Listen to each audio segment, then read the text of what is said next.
that kind of high-pitched head guttural screaming sound is abnormal. Mm-hmm.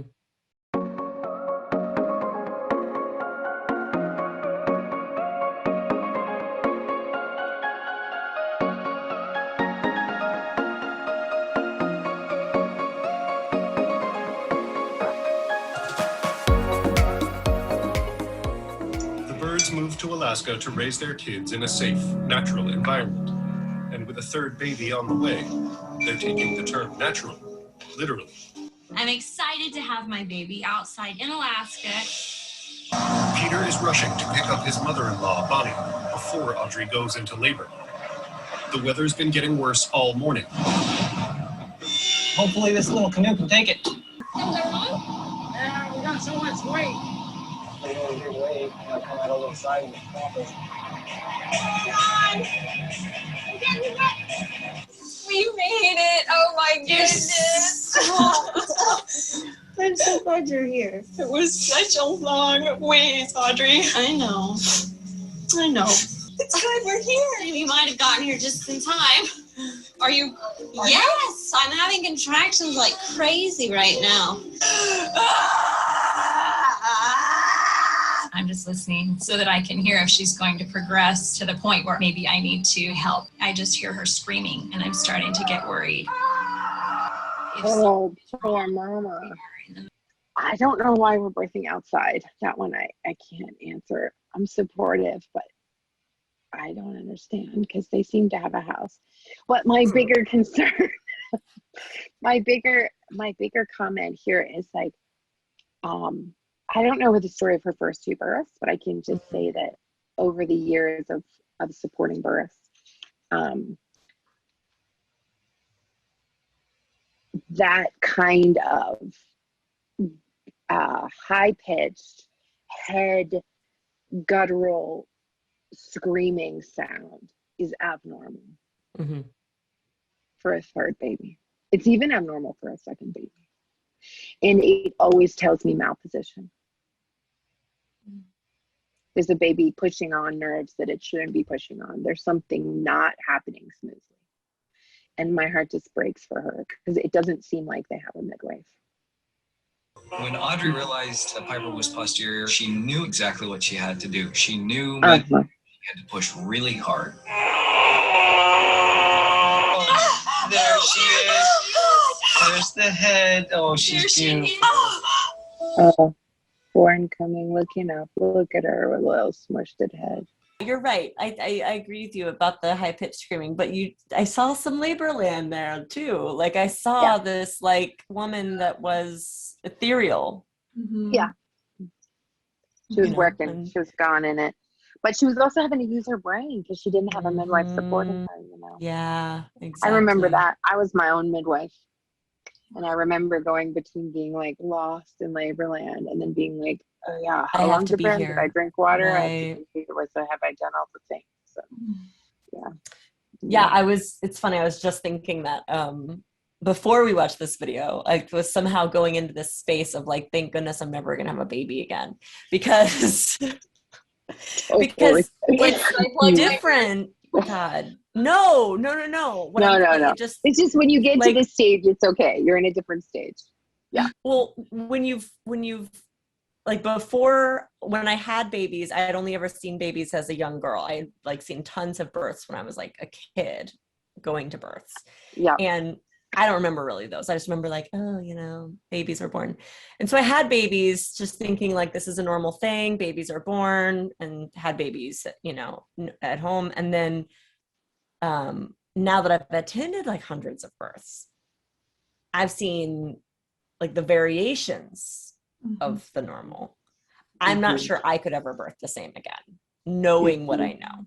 Right, Bekah? Like that's what I'm saying is like I would like be like reaching up inside myself and checking all the time, and I'd be like, is baby in a funky position? I'd be questioning the time and questioning the hours and questioning the feelings I'm feeling, and like questioning if my midwife is gonna abandon me, and like questioning like all of these things because I've and it's like, gosh, I would hope I don't want to ever do that. But like, just like Augustine said, this woman had to do that because she looks like she didn't have a midwife. Yeah. And it looks kind of cold in Alaska. I still can't figure out why they're outside. Yeah. Like I've helped people have babies outside in Hawaii, but that's very different. It's Hawaii. It's colder outside than it is in that hot house. In Alaska, it's colder. I don't understand. It seemed like it was like a checklist thing. I've had a baby in a tent outside in the frontier of Alaska. Not something like maybe a super educated, prepared choice. Who might have questioned that, mama? But it... And like the mother like survived getting to her. Like you could tell like she got there, she was just like, I almost just died on that couch. Yeah, but then also you could see her, did you know how far it is? Like she was thinking like, how am I going to get you out? Yeah. Transport is not possible. Oh, I see what you're saying. Yeah. She was thinking like, if something that was goes hard wrong for here, we're screwed. Yeah, which they are. They are, absolutely. The NIH 2010 VBEC study, or consensus opinion, came to the conclusion that we have safe outcomes when from decision to incision is less than 75 minutes. So it's the gold standard that I recommend all midwives and mamas, parents, birthing people use when they're considering where they're going to birth. That we really have much decreased safe outcomes when we can't be in the operating room 75 minutes after we find there's a problem.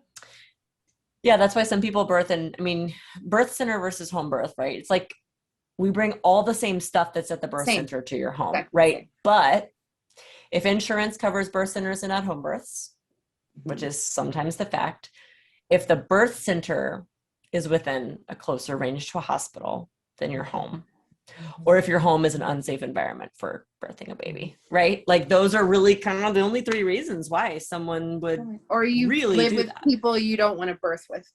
Right. Want to hear a special fact about me? I really want to hear it, Bekah. I've been thinking about wanting to hear your voice all night. My first birth was in a hotel for this reason. Yes. I love this. Tell us So more. you did a home birth We did in a home hotel birth. to get close to a hospital. Yeah. So, I mean, it's like, I feel like so crazy that I did that, but it was perfect. We lived, it was like 45 to 50 minutes from the hospital. So like, still within reason. But it's my first birth. We lived in a studio apartment. My mom was very nervous for me having home birth. I was a little bit nervous because I didn't know how my body was going to handle birth. So we found a beautiful hospital. Nope, beautiful hotel. Not a hospital. Beautiful hotel with huge suites. And we just set up over when I was in labor. Wow. That's so beautiful. I've done so many hotel births, including twins in a hotel. I love this. I love like this. Before Airbnb was a thing. Yeah, way before, years and years before. I did a home birth. I mean, I did a hotel birth on the 17th floor of a high rise in downtown Philly once. Whoa. What? That's crazy. And they ordered room service afterwards. And the people came and they're like, yeah. You didn't have a baby. Yeah. I mean, is it against the bylaws? Like, I don't think so. Like, it's not like you can't. It's much better to ask for forgiveness than permission. On this particular case. Yeah. I was just gonna say, Bekah, did you like ask?